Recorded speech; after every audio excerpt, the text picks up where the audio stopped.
Hello everyone, today we're going to be looking at Logitech Keys to Go super slim and super lightweight Bluetooth keyboard. You can use this with the iPhone, iPad, Mac, Apple TV, Chromebook, and so on and so on. It comes with two different colors, the classic blue, which I have, and also the pink. So what I'm gonna do today is unbox it, show you what comes inside the box, how the keyboard looks, and also I'm gonna show you how easy it is to pair one. I'm gonna use my iPad for that and basically show you how it works. So let me show you the box first.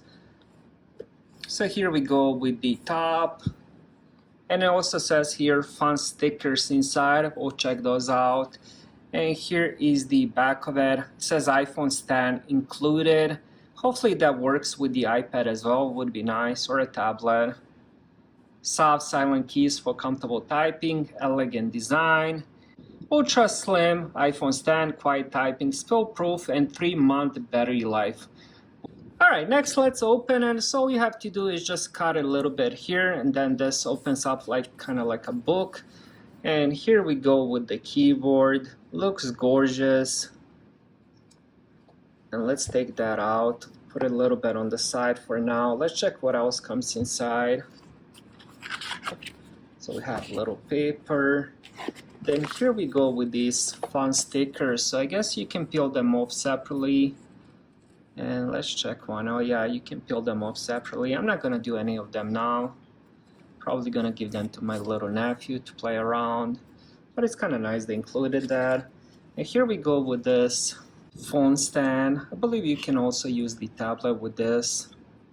And let me just check that since I do have my tablet nearby. I already have a case for the tablet, but let me just check if it's, oh yeah, it is. So you can definitely use this for the tablet as well, which is really nice.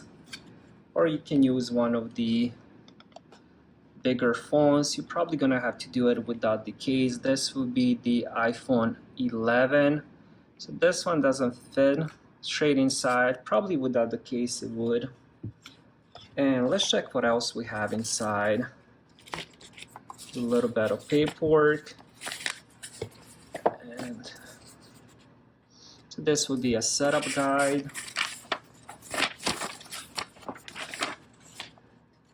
We'll check those later if I do end up needing them. And there's also, I can see it, there's also a cable here. And it just kind of comes out. So we have, what is this, micro USB to USB type A. So it uses micro USB for it to be charged. Unfortunately it's not USB-C. I wish it was, because that's all the chargers I have. So I guess I'll have to find one of the, or just end up using this cable.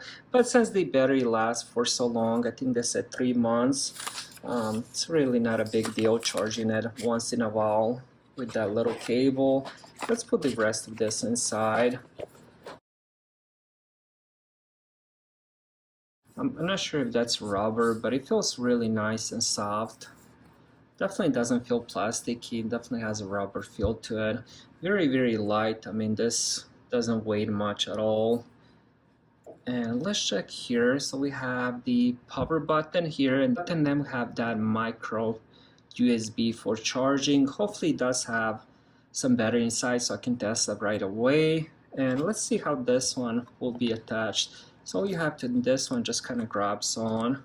Actually, you can just push it inside. It has all the way into that other hole. Now it's very firm. It's really nice they include that. I mean, honestly, if I didn't have a case, for example, for my Amazon tablet, I don't have a case, so this will come in handy. So that's definitely a plus. Now let's check the buttons here, since they did say it works with the iPhone, iPad, Mac, Apple TV. I believe it also works, of course, with the Windows. So here we have a lot of different options. So let me show you the Apple keyboard so you guys can see the bottom controls. So the CMD, command, option, control, FN. So this is mostly leaning towards using it for the Mac OS and the iPhone, iPad, Apple TV, and stuff like that. Again, you can use it with other things. The buttons will just be a little bit different, but they do have, for example, here what they have Alt, that would be for Windows and Chromebook. So the option would be for the Mac OS. But again, you can use it for either one. Alright, so let's pair next. What I have here is the iPad Air. So the first thing we're gonna do is turn it on here. And as you guys can see, it does have the light. So the next thing we're gonna do is go settings. We're gonna go Bluetooth. I'm gonna turn that on. Now let's see if it's going to detect it right away. And here we go. So we didn't even have to hold the button. So all we have to do is just press on that keys to go. That's the name of the keyboard. And it looks like it's connected right away. All right, now that we have it connected, let's check the features of the keyboard, especially the top function buttons. So let's check the brightness. So the brightness works, as you guys can see. So you can actually increase, decrease brightness. I'm not sure what this one is. Looks like a keyboard sign. Now we can check the search bar. We can also play music, fast forward songs, backwards. We can also increase the volume, decrease. We can also mute it, which is really nice. And then we have a couple other keys. This would be for the Bluetooth if you need to connect it to another one.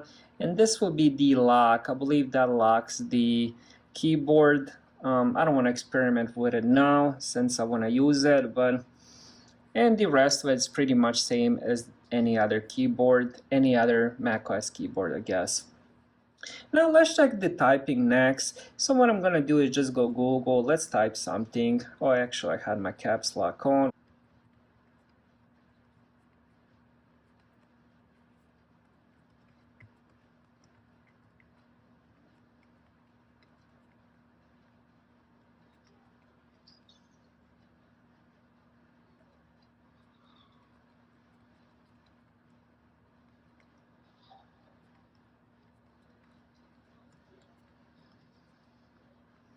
Alright, so my first initial thoughts, it does get time to get used to. As you guys can see, as I was typing, I was making few mistakes because on these buttons, you actually have to kind of press them in. It's not just touch, even though they're like really flush, but there's no space to them. So now, as you guys can see, it just takes a little press, but as I'm typing, I'm kind of used to for the keyboard to be a little bit, for the keys to be in the upper position. So as I'm typing, I'm kind of touching and I'm feeling that. So it's kind of hard to get used to it at first again, but it is a new design keyboard, so I definitely haven't used anything like this. So it will take a little bit of time to get used to it. And finally, let me just show you how it looks with the iPhone. Here I have iPhone 11. I removed the case and now it fits perfectly. As you guys can see, even if I take it up, move it around, it's not gonna fall out. So it is very, very sturdy there. So if I wanna, use Messenger, use this instead of me typing on the screen, or if I have to take notes or anything like that, I can just do it with the keyboard, look at the screen. So I can definitely see this keyboard coming in handy, especially for students. It's very light, it doesn't take a lot of space, and really, really good battery life, good quality, and I would definitely recommend this keyboard. Thank you guys for watching, and have a great day.